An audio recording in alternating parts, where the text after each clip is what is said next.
मध्ये आपलं स्वागत आहे। सध्या महाराष्ट्रात विधानसभा निवडणुकीची रणधुमाळी चालू आहे। आज आपल्या स्टुडिओमध्ये दक्षिण पश्चिम विधानसभा मतदारसंघातील पीपल्स पार्टी ऑफ इंडिया आणि आक्रमण युवक संघटनेचे उमेदवार ओपुल तामगाडगे उपस्थित आहेत। दक्षिण पश्चिम विभागाच्या सर्वांगीण विकासाचा उद्देश साध्य करण्यासाठी त्यांनी निवडणुकीत उतरून मतदारांसाठी अनेक मुद्दे पुढे आणले आहेत। त्यांच्या प्रमुख निवडणूक मुद्द्यांबद्दल आणि भविष्यातील योजनांबद्दल अधिक जाणून घेण्यासाठी आपण त्यांच्याशी संवाद साधूया। नमस्कार सर, शंखनाथ प्रस्तुत विशेष मुलाखत मध्ये आपलं स्वागत आहे। सर, दक्षिण पश्चिम विधानसभा मतदारसंघात बहुजन समाजाची मोठी वोट बँक आहे। या मतदारांसाठी तुमची भूमिका काय असणार आहे? दक्षिण पश्चिम विधानसभा क्षेत्रामध्ये जो मतदारसंघ आहे, बहुजनांचा मतदारसंघ आहे, तो जवळपास 2011च्या जनगणनेनुसार तो जवळपास 70 ते 80 हजाराच्या दरम्यान होता। अच्छा। आणि आता 2024 सुरू आहे। 2024 मध्ये जवळपास जनगणना त्यांनी केलेली नाहीये, परंतु निवडणूक आयोगाचे जे आकडे आहेत ते आकड्यानुसार 1.25 लाख संख्या ही SC शेड्यूल कास्टची झालेली आहे। ओके। आणि बहुजनांचं जर तुम्ही म्हणताय तर बहुजनामध्ये SC येतो, ST येतो आणि OBC पण येतो। तर मिनिमम ह्या विधानसभेमध्ये जी संख्या पाहिजे आहे ती 70 आणि 80% बहुजनांची संख्या आहे। अच्छा। आणि जे बाकीचे जे आहेत ते 30% आहे। आणि त्यामुळे आमचा जो प्लॅनिंग आणि आमचं जे नियोजन आहे, आमची जी योजना आहे, आम्ही 85% लोकांच्या मधामध्ये आम्ही जाऊन आमचा जो प्रचार आहे तो प्रचार अत्यंत चांगला जोमात सुरू आहे। आणि लोकांचा प्रतिसाद इतका चांगला मिळत आहे की जे काँग्रेस आणि जे भाजपचे जे लोक आहे, ज्यांचे जे यंत्रणा काम करतात या विधानसभेमध्ये, ते आमच्या प्रचारामुळे त्यांची प्लॅनिंग हे पूर्णपणे निस्तानाबूत झालेली आहे। ओके, मला सांगा की या मतदारसंघाचा विकास साधण्यासाठी तुमच्या जाहीरनाम्यात कोणते प्रमुख मुद्दे मांडले आहेत? आमचा जो जाहीरनामा आहे तो 40 कलमी जाहीरनामा आहे। या जाहीरनाम्यामध्ये आम्ही संविधानिक पद्धतीने संविधानाच्या माध्यमातून त्या शोषित पीडित समाजाला आजपर्यंत वंचित ठेवलं, त्या वंचित समाजाला ज्यांनी कितीतरी हजारो वर्षापासून या उच्चवर्णीय लोकांच्या कारखान्यामध्ये, उद्योग कंपनीमध्ये यांनी रोजगार दिलाय, परंतु गुलामीमध्ये त्यांनी ठेवले आहे। आणि त्यामुळे हा जो तरुण आहे, हा जो युवक आहे, जो कितीतरी वर्षापासून यांची गुलामी मध्ये काम करतो आहे, त्यांना त्यांच्या गुलामीतून मुक्त करण्यासाठी आम्ही वेगवेगळी पॉइंट आउट केलेले आहे। या विधानसभेमध्ये मुळात म्हणजे मी या विधानसभेचीच गोष्ट करते, कारण मी या विधानसभेमध्ये मुख्यमंत्र्यांच्या विरोधामध्ये निवडणूक लढत आहे। आणि ही निवडणूक लढण्याचं एक मुख्य कारण म्हणजे ते एक मजबुरी आहे आमची। जर या देवेंद्र फडणवीसनी, माननीय मुख्यमंत्री देवेंद्र फडणवीस यांनी जर युवकांसाठी, तरुणांसाठी जर चांगले काम केले असते, रोजगार प्राप्त करून दिला असता, तर आम्हाला या निवडणुकीमध्ये, आम्हाला त्यांच्या विरोधामध्ये निवडणुकीमध्ये उभं राहण्याची आम्हाला वेळ आली नसते। आता इकडे मिहान प्रकल्प आहे, जवळपास 14 ते 16 हजार हेक्टर मध्ये आमच्या बाजूने सिवनगाव मध्ये, जामट्याच्या बाजूने सिवनगाव मध्ये 16 ते 17 हजार हेक्टर जागा आहे। आणि तिथे मिहान सेज प्रकल्प आहे। आपण जेव्हा खापरी क्रॉस करतो तर एक मोठं बोर्ड लागतो, मिहान सेज प्रकल्प वेलकम म्हणून। पण तिथे गेल्याच्या नंतर आम्हाला ते दिसून आलं, आम्ही तिथे सर्वे केला की किती कंपन्या आल्यामुळे, कारण यांनी ज्या पद्धतीने होर्डिंग बोर्ड्स लावले, पेपर ऍडव्हर्टाइजमेंट केली, पेपर ऍडव्हर्टाइजिंग मध्ये यांनी लाखो करोडो रुपयाच्या ऍडव्हर्टाइजमेंट मध्ये देऊन लाखो करोडोच्या चौका चौकामध्ये त्यांनी ऍडव्हर्टाइजमेंट केली। आणि तिथे यांनी काय केलं, त्यांनी हे म्हटलं की आम्ही विदर्भातल्या विद्यार्थ्यांना 1 लाख लोकांना, 1 लाख विद्यार्थ्यांना आम्ही रोजगार दिलेला आहे। पण तिथे गेल्याच्या नंतर पाहिलं तर खाली खाली जमीन दिसली मला। तिथे फक्त बोटावर मोजण्याला एक जमीन आहे, कंपनी आहे HCL, इन्फोसिस कंपनी, बस या 2 कंपनीच्या वर तर कुठलीही कंपनी नाहीये। आणि ज्यांना ती जागा दिली होती मुळात कंपनी स्थापन करायला, उद्योग स्थापन करायला, अशा लोकांनी गेल्या 10 वर्षापासून नुसती जागा घेऊन ठेवली आहे, पण तिथे कुठलाही उद्योग यांनी निर्माण केलेला नाहीये. हे जे टेंडर दिलेले आहे, हे टेंडर जर मी निवडून आलो आणि माझा विजय हा निश्चित आहे, कारण ज्याप्रमाणे मला प्रतिसाद मिळत आहे त्या प्रतिसादामुळे जी बेरोजगाराची फौज माझ्या सोबत आहे आज, त्यामुळे माझा इतका आत्मविश्वास वाढलेला आहे की या विधानसभेमध्ये मी जर जिंकून आलो तर सर्वप्रथम जे मिहानमध्ये ज्यांनी ज्यांनी जागा घेतलेली आहे त्या संपूर्ण लोकांची जागेचं जे लायसन आहे ते मी रद्द करणार आणि नवीन कंपन्याला निमंत्रण देणार आणि तिथे रोजगार प्राप्त करून देण्याचा प्रयत्न मी करणार. अच्छा, मला सांगा की संविधान बदलण्याबाबत चर्चा होत आहे, या मुद्द्यावर काँग्रेस आणि भाजप राजकारण करत आहे, तर याबद्दल तुमचं काय मत आहे? मुळात म्हणजे आज या भारत देशाची परिस्थिती अशी झालेली आहे की कुणाला भडकवायचं आणि कुणाला पेटवायचं ही परिस्थिती या भारत देशाची झालेली आहे. आणि RSS ची ही नीती आहे. ज्याप्रमाणे या भारत देशामध्ये इंग्रज आले आणि इंग्रजांनी येऊन या भारत देशामध्ये फुटाफुटीचं राजकारण केलं आणि फुटाफुटीच्या राजकारणामध्ये त्यांनी सत्ता कशा पद्धतीने 150 वर्ष राज्य केलं, त्याच पद्धतीचं या भारत देशामध्ये जे मनुष्य लोक आहेत, जे स्वतःला खूप जन्मापासून ईश्वराची औलाद समजतात, आम्ही ईश्वराचे लोक आहोत, आम्हाला ईश्वराने तयार केलेलं आहे, असे जे उच्चवर्णीय लोक आहेत त्यांनी या भारत देशामध्ये असंच इंग्रजांचं जसं फूट करून राज्य करण्याचं जे होतं षडयंत्र, तशाच पद्धतीने ते यांनी फूट टाकून राज्य केलं आणि जाती जातीमध्ये यांनी विभागलं आणि इतक्या मोठ्या जाती तयार केल्या की 6742 जाती या भारत देशामध्ये आहे. आणि त्यामध्ये आजच्या परिस्थितीमध्ये डॉक्टर बाबासाहेब आंबेडकरांनी 1950 मध्ये संविधानामध्ये काय लिहून ठेवलेलं आहे की शेड्यूल कास्ट SC अनुसूचित जाती म्हणजे हा SC आहे, जे जंगलामध्ये राहतात ते आदिवासी आहे त्यांना ST म्हटलं जाते, आणि जे अदर बॅकवर्ड आहेत जे मग तेली, कुंभी, माडी, धनगर, लोहार, सोनार हे सारेचे सारे अदर बॅकवर्ड म्हणजे OBC आहे. ही व्याख्या, ही संकल्पना ऑथेंटिक पद्धतीने डॉक्टर बाबासाहेब आंबेडकरांनी संविधानामध्ये नमूद केली आहे. त्यामुळे आम्ही कुठल्याच प्रकारे आम्ही हिंदू नाही आहे, परंतु हिंदूच्या नावावर भाजप हे RSS हे OBC लोकांना हिंदूच्या नावावर या भारत देशामध्ये दोन समाजामध्ये 3 समाजामध्ये द्वेष निर्माण करण्याचं आणि राजकारण करण्याचं काम सुरू करत आहे, जेव्हा की हिंदू कोणीच नाहीये.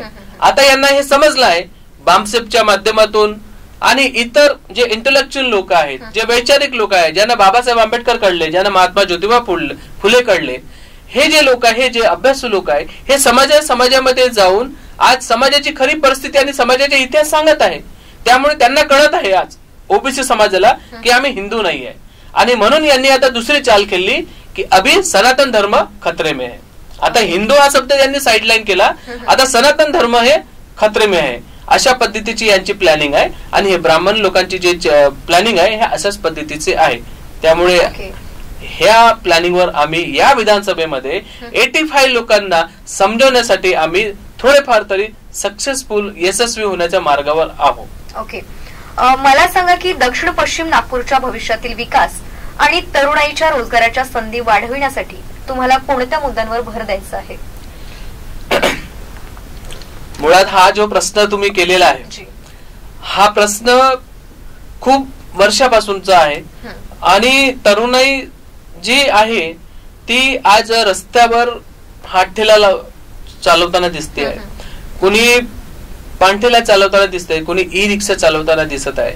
मी सुद्धा MA झालेला मुलगा आहे, मराठी लिटरेचर मध्ये MA केलं. मला पण असं वाटलं की मी एक चांगला शिक्षक बनावं, मला पण एक चांगलं नोकरी मिळावी. मी पण खूप प्रयत्न केले आणि असे माझ्यासारखे बरेचसे विद्यार्थी आहेत जे लायब्ररीमध्ये जाऊन बसतात, अभ्यास करतात, त्यांच्या आई वडिलांची अपेक्षा त्यांच्याकडे लादली असते. परंतु होते काय, जेव्हा जागा निघते, जेव्हा मुलगा तो अभ्यास करतो, विद्यार्थी तो अभ्यास करतो, तर जिथे समाजाची संख्या 100च्या वर असेल तिथे फक्त 2 या 3 जागा निघते. आता नुकतीच पोलीस भरती निघाली. या पोलीस भरतीमध्ये त्यांनी आपल्या नागपूरची किंवा विदर्भाची लोकसंख्या पॉप्युलेशन पाहता ते 6 ते 7 लाख लोकसंख्या आहे आणि इथे फक्त त्यांनी 6 जागा काढल्या. 6 जागा काढल्या. मग नाशिक आहे, मुंबई आहे, पुणे आहे, असं प्रत्येक ठिकाणी यांनी कमीत कमी 2 या 3 या 4 जागा काढल्या. त्याच्यामुळे जो बेरोजगार, जो भटकलेला जो विद्यार्थी आहे, हतबल झालेला आहे. अशाच प्रकारे आरोग्य विभागाच्या जागा आहे, मेडिकलच्या जागा आहे, कुठल्याही यांनी जागा निर्माण केलेला नाही आहे आणि पूर्णपणे यांनी या विद्यार्थ्यांचं, म्हणजे तुमचं म्हणणं आहे की आजची तरुणाई ही आहे जी बेरोजगारीच्या खाईमध्ये होरपळून निघत आहे. Yes yes.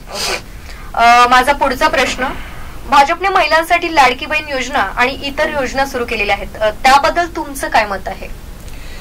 आमचं काय म्हणणं आहे, हे आता लोक समजदार झालेले आहेत. जे भाजपने, केंद्र सरकारने, इथले जे अजितदादा उपमुख्यमंत्री आहेत, देवेंद्र फडणवीस माननीय जे उपमुख्यमंत्री आहेत, आमचे एकनाथ शिंदे साहेब जे उपमुख्यमंत्री आहेत, 4.5 वर्ष यांना कधीही लाडक्या बहिणीची किंवा सख्या बहिणीची यांना कधीही आठवण आली नाही. पण 4.5 वर्षाच्या नंतर यांना माहिती आहे की आता सरकार आपल्याला बदलावायची आहे आणि आता पुन्हा आपल्याला निवडून यायचं आहे, तर आपल्याला काहीतरी आम्हीच दाखवावं लागेल, प्रलोभन तर आपल्याला दाखवावं लागेल. कारण हे सरकारची पॉलिसी असते, हे प्लॅनिंग असते की आता लोकांमध्ये काय, कुठल्या मुद्द्यावर जायचं. कारण यांनी 4.5 वर्ष नुसतं फोडाफोडीचं राजकारण केलं, त्याच्याशिवाय दुसरं काही केलं नाही. इकडे शिवसेनाचे आमदार फोडले, तिकडे राष्ट्रवादीचे आमदार फोडले. या फोडाफोडीच्या राजकारणामध्ये जो करोडो रुपया, जो म्हणतात ना खोके, जे 50-50 ने 1-1 करोडचे खोके, 2-2, 3-3 करोडचे जे खोके आहेत, ते एक आमदारला यांनी विकत घेतलं आणि तो संपूर्ण पैसा हा सरकारी पैसा होता, हा गोरगरिबांच्या घामाचा पैसा, जनतेचा पैसा होता. या पैसा त्यांनी आमदारांना विकत घेतलं आणि पुण्यामध्ये त्यांनी पार्टी केली. आता त्याच्यानंतर जो शिल्लक पैसा होता, तो शिल्लक पैसा त्यांनी काही पॅकेज त्यांनी तो निर्माण केला होता आणि तो पॅकेज लाडकी बहीण योजनेसाठी त्यांनी केला. पुन्हा थोडं पॅकेज अजून वाढवायला त्यांनी, आणि नंतर त्यांनी जे ब्लाइंड होते, जे ब्लाइंड विद्यार्थी, जे बघू शकत नाही, जे ब्लाइंड आहेत, जे चालू शकत नाही, अशांच्या समाज कल्याण विभागाच्या माध्यमातून जो पैसा पॅकेज मध्ये तो राखीव होता, तो पैसा या सरकारने लाडकी बहिणीच्या खात्यामध्ये शिफ्ट केलेला आहे. मला सांगा की काँग्रेसने देखील 3,000 रुपये देण्याचं आश्वासन दिलेलं आहे, तर या मार्फत महिला म्हणजे आकर्षित होतील याकडे, असं वाटतं का तुम्हाला? नाही. बघा, मोदींनी 15 लाख रुपये देण्याचं स्टेजवरून घोषित केलं होतं. तो 15 लाख रुपयाचा जो प्रवास करता करता करता करता आज 1500 रुपयावर आलेला आहे. म्हणजे आज लोक इतके समजदार झालेले आहे की आता सरकारच्या कुठल्याही योजना, कुठलीही प्लॅनिंग, हे सगळं प्रलोभन आहे, फक्त आमचं मतदान घेण्यासाठी. त्यांना कळलं आहे, आता ते समजदार झालेले आहे. त्याच्यामुळे आता कोणाला रिंगटोन पण येते तरी ते लोक उचलत नाही, म्हणजे ते अवॉइड करतात. त्यांना माहिती आहे. आता तर माननीय मोदीचं भाषण सुद्धा टीव्ही चॅनलवर एखादं दिसलं तरी कोणी पाहत नाही. त्यांची टीआरपी घटलेली आहे. सरकारकडे प्लॅनिंग नाही आहे. बेरोजगारांना, त्यांना फक्त बेरोजगाराची फौज निर्माण करायची आहे. त्यांच्या हातामध्ये रोजगार द्यायचा नाही आहे, त्यांना हतबल करून ठेवायचं आहे.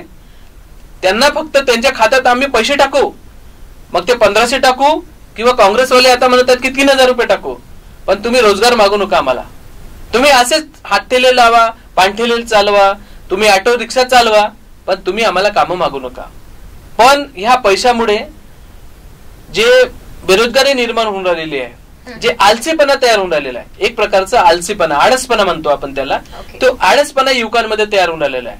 कारण त्यांना माहिती आहे, त्यांना सवय पडणार आहे की आम्हाला पैसा भेटणार आहे, 1500 रुपये 3000 रुपये आम्हाला पैसा मिळणार आहे. त्यामुळे तो अभ्यासामध्ये त्याचे लिंक तुटणार आहे. तो कुठल्याही कामामध्ये तो कॉन्सन्ट्रेटपणे लक्ष देणार नाही. तर ही सरकारची प्लॅनिंग आहे, हे षडयंत्र आहे की तुम्ही आमचे फक्त गुलाम बनून राहा. ओके, मला सांगा की देशात वाढत्या महागाईबद्दल तुमचं काय मत आहे? कारण दैनंदिन जीवनामध्ये वस्तूंच्या किमती देखील वाढलेल्या आहेत, तर तुम्हाला काय वाटतं? सरकारचा जो बजेटच असतो तो गोरगरिबांसाठी नसतोच ना, व्यापारी वर्गासाठी असतो तो बजेट. त्याच्यामुळे जो वर्ग आहे, जो शेतकरी वर्ग आहे, जो रोजगार वर्ग आहे, जो हातावर आणून पानावर खाणारा जो वर्ग आहे, यासाठी कुठलाही बजेट सरकारकडे नाही आहे. यांच्याकडे तो बजेट आहे की ज्यांना हे फ्री मध्ये लोन वाटतात, ते मोठे मोठ्या बँका असो, मोठे मोठे बिल्डर असो, मोठे मोठे उद्योग असो, मोठे मोठे इलेक्ट्रॉनिक्सचे मोठे मोठे यांच्याकडे जे झोन बनलेले आहे उद्योगपती, अशांसाठी यांच्याकडे लोन आहे, अशांसाठी यांच्याकडे जो मोठा मोठा बजेट आहे. गरिबांसाठी यांच्याकडे काहीच नाही आहे. त्यामुळे गरीब हा पिसलेला आहे, गरीब हा हताश आहे. त्याच्या डोळ्यामध्ये नुसतं पाणी दिसते आहे आणि त्याच्या डोळ्यातलं पाणी तो स्वतःच पितो आहे. शेतकरी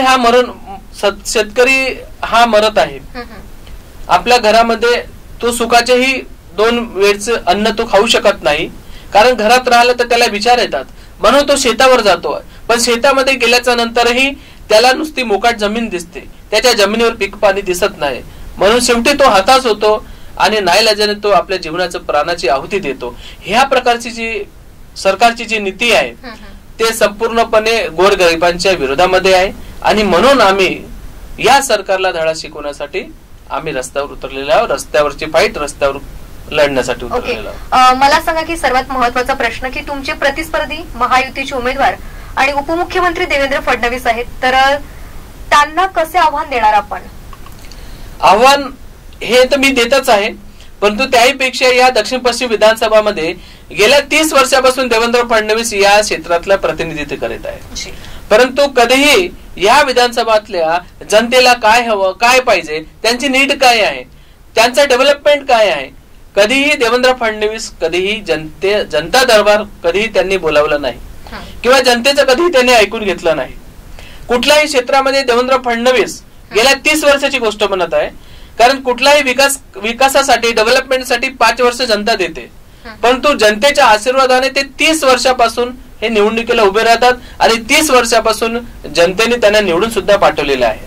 परंतु जे विधानसभेमध्ये जो डेव्हलपमेंट पाहिजे आहे, मी तुम्हाला आता सांगितलं की मिहान प्रकल्प आहे. मिहान प्रकल्प सेच प्रकल्प हा राष्ट्रीय पातळीचा सेच प्रकल्प आहे, परंतु या राष्ट्रीय पातळीच्या सेच प्रकल्पामध्ये कुठलाही उद्योग नाही, कुठल्याही कंपन्या नाही आहे. आणि नाईलाजाने आमच्या विदर्भातला जो विद्यार्थी आहे, जो इंजिनियर झालेला आहे, जो सॉफ्टवेअर इंजिनियर झालेला आहे, तो नाईलाजाने पुणे आणि नाशिक मध्ये चाललेला आहे. इथे जर उद्योग निर्माण झाले असते तर नागपूरला खूप महत्व निर्माण झालं असतं, नागपूर हे डेव्हलपमेंट झालेलं असतं. पण इथं असं चित्र काहीच नाहीये. त्यामुळे देवेंद्र फडणवीसने हे दुर्लक्ष केलं. दुसरं, या दक्षिण पश्चिम विधानसभामध्ये कमीत कमी 30 ते 40 झोपडपट्टी आहेत. त्या 30 ते 40 झोपडपट्ट्यामध्ये हे कधी आले नाही. कधी कोणाच्या अतिवृष्टीमुळे पाऊस पडतो, या पावसामध्ये प्रत्येक घर, झोपडपट्ट्या ह्या सगळ्या पाण्यामुळे वाहून जातात, त्यांचं अन्नधान्य वाहून जाते. पण कधीही यांनी पंचनामेसाठी लोक बोलावले नाही किंवा देवेंद्र फडणवीस कधीही या क्षेत्रामध्ये ते पदयात्रा म्हणून कधीही लोकांपर्यंत मिक्स झाले नाहीये. आणि आज ती समस्या उद्भवत आहे. मी पण सुद्धा एका हिमामाळा क्षेत्रामध्ये एका रेल्वे क्रॉसिंग मध्ये राहतो. अनेकदा रेल्वेचे जे प्रबंधक असतात ते नोटीस देत असतात आणि आम्ही लोक जे गरीब लोक आहोत हे आम्ही भयभीत असतो की आम्हाला केव्हा नोटीस येईल आणि केव्हा आम्हाला बुलडोजर आमच्या घरावर येईल या पद्धतीने. पण देवेंद्र फडणवीसला त्याचे काही लेनदेन नाही आहे. देवेंद्र फडणवीस हे विधानसभा विसरून, विधानसभा फक्त 5 वर्ष म्हणजे निवडून येतात आणि त्याच्यानंतर पूर्ण वर्ष त्यांचं महाराष्ट्राच्या राजकारणामध्ये फोडाफोडीच्या याच्यामध्ये गुंतलेले असतात. त्याच्यामुळे जनतेने आता ठरवलेलं आहे की आता देवेंद्र फडणवीसला आपल्या घरी बसवायचं आहे आणि एक गोरगरिबाचा व्यक्ती विधानसभेमध्ये पाठवायचा आहे, हे जनतेने ठरवलेलं आहे या दक्षिण पश्चिम विधानसभा क्षेत्रामध्ये. अच्छा, मला सांगा, या मुलाखतीच्या माध्यमातून आमच्या प्रेक्षकांना काय सांगाल?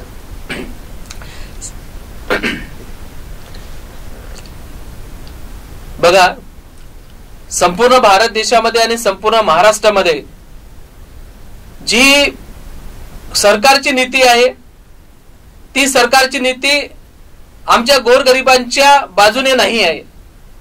आम्हाला पिसवण्याचं काम, आम्हाला प्रताडित करण्याचं काम ही सरकार वारंवार करते आहे. आणि त्यामध्ये काँग्रेस आणि भाजप हे दोन्ही एकच संघ आहेत. RSS चे हे दोन्हीही एकच संघ आहेत. या दोघांची प्लॅनिंग एक आहे, या दोघांची नीती एक आहे, या दोघांची रणनीती एक आहे.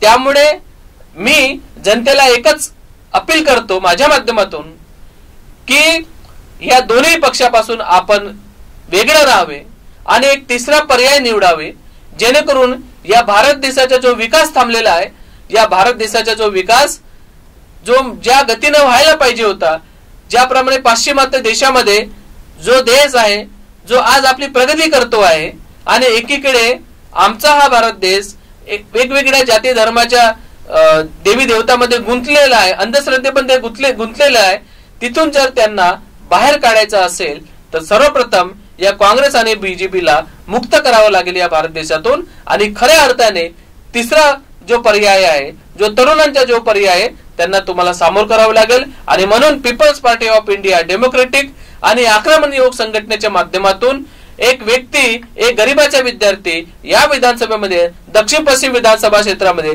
देवेंद्र फडणवीसच्या विरोधामध्ये उभा झालेला आहे. त्यासाठी आपल्या सर्वांना विनंती आहे की आपण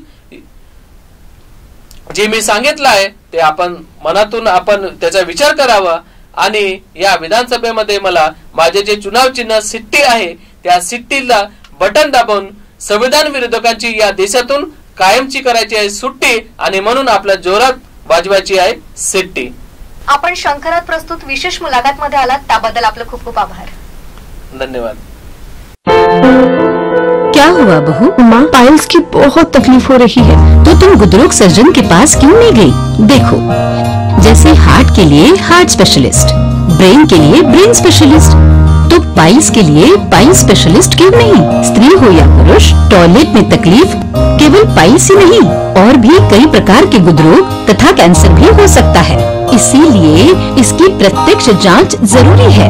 ठीक है माँ, पर जांच के लिए हम जाएंगे कहाँ? वही काड़े आयुर्वेदिक पाइल्स हॉस्पिटल में. लेकिन माँ, प्रेगनेंसी में पाइल्स की दवाइयाँ? प्रेगनेंसी में आयुर्वेदिक दवाइयाँ सुरक्षित होती है.